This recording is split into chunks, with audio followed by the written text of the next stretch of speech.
Life is not just watching the clock tick away. Life is a collection of experiences. Their intensity, their frequency. When my friend Mark died at age 44, someone says, that's young to die. But what if he lived 4 lifetimes in one? It might not be too young. So here's whatever the span of your life turns out to be, here's what you want to fill it up with: experiences and the intensity of those experiences.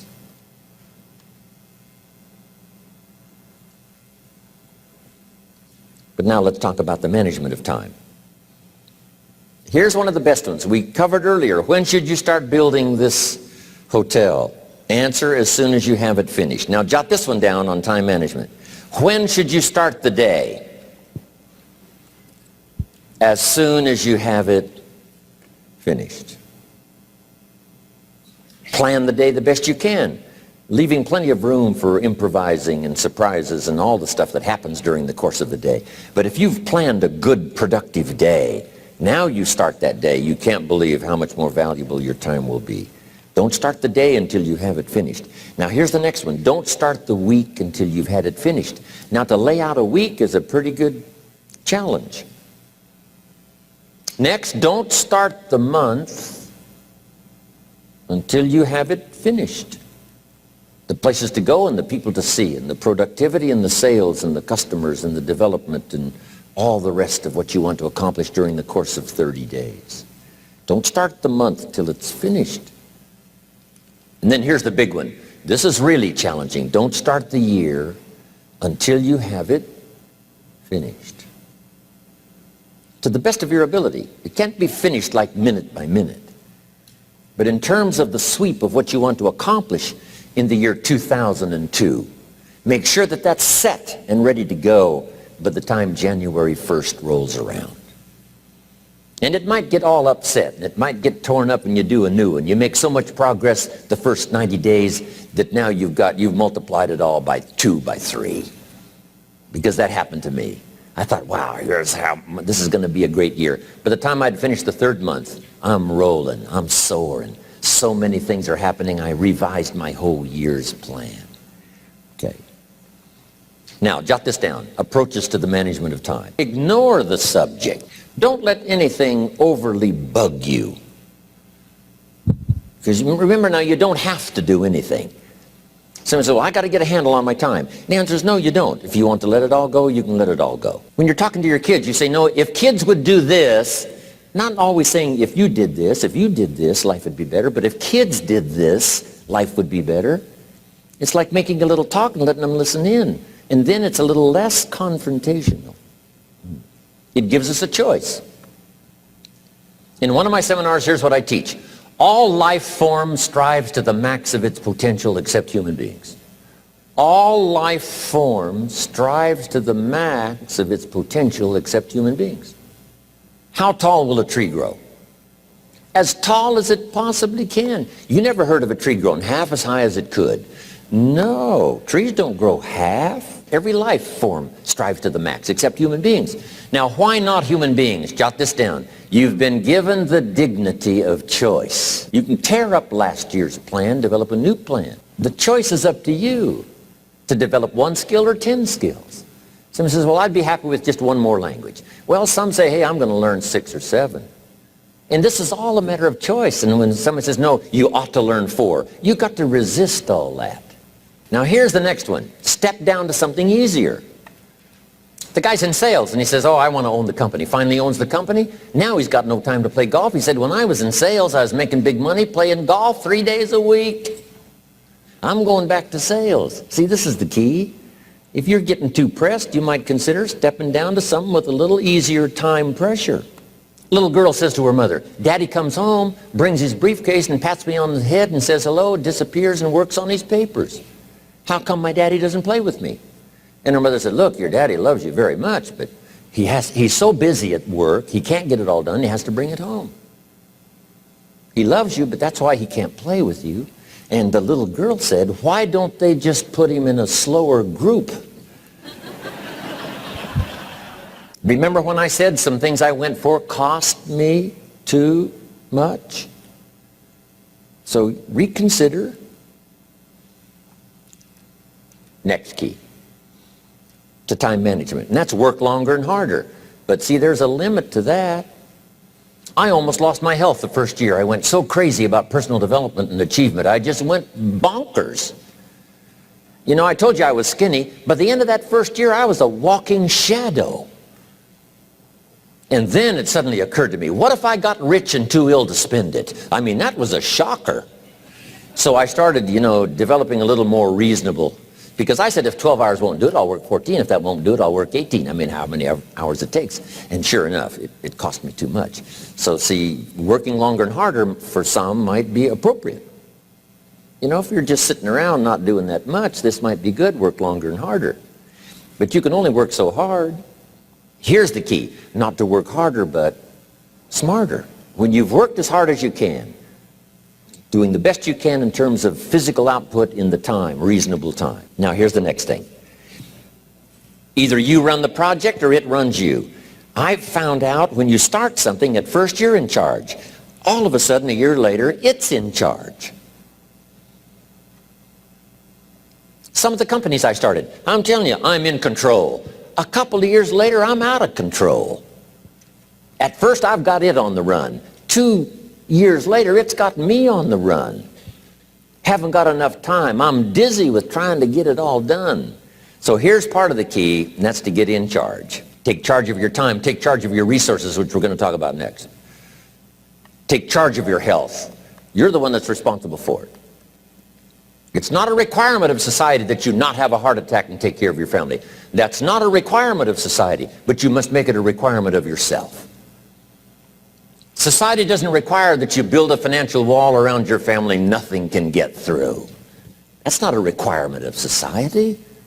It's a requirement you impose on yourself to build a financial wall around your family nothing can get through. Reasonable time is enough time to achieve all of your goals. It's not the hours you put in, it's what you put in the hours. If you start depositing greater ideas into the hours you've got later than now, I'm telling you, later you can't believe the productivity that will flow. The ideas you can't think of now, a year from now, they'll start to flow. And when you deposit those ideas in the hours you've got, productivity multiplies by 2, 3, 5, 10. Next, time management essential. We've already covered the first one, a written set of goals. And then do priorities on your goals. What's important this week? What's important this month? Here's the next one. Often review. Just go over your goals to make sure that your list is working for you. It's got you inspired. It's got you turned on.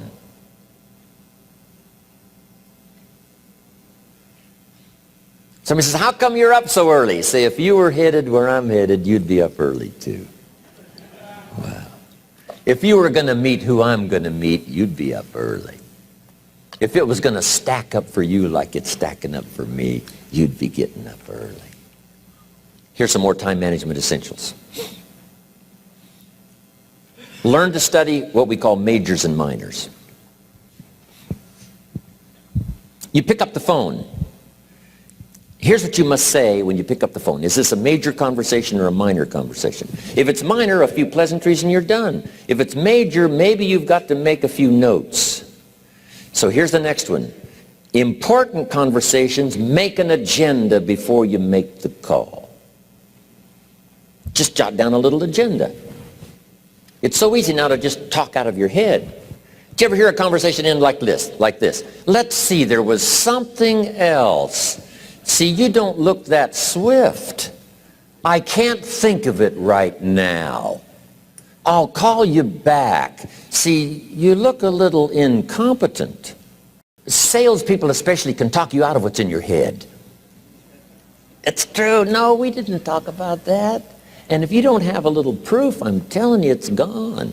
So make an agenda before you make a call. If you take up major time to do minor things, I'm telling you, you'll be behind the curve constantly. Here's another key time management essential. Don't mistake movement for achievement. It's easy to get faked out by being busy.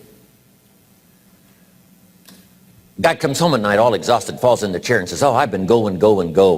Here's the big question. Doing what? It's not the going. Some people are going, and they're doing figure eights. I mean, their progress is small.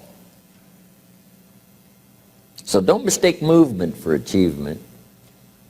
Here's another one in sales we learned. Don't mistake courtesy for consent. If somebody's pleasant and they nod, you say, oh, they're going to buy. No, they're courteous. You can't mistake courtesy for consent. Now here's a big one, concentration. I had to learn this. All those years ago, I'm in the shower trying to compose a letter. Found it turns out to be a strange letter. So here's what I learned to do. Save the work till you get to the office. Save the work till you get to the work. Don't try to get to the office on the way to work. On the way to work, enjoy the way. In the shower, enjoy the shower. Then go to work when you get to work. I found this to be helpful. Concentration. Here's another big one. Learn to say no.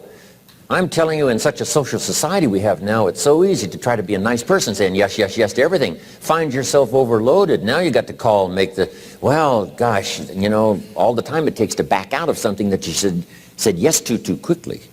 Now here's a big one on time management. When you work, work. When you play, play. Don't mix the two.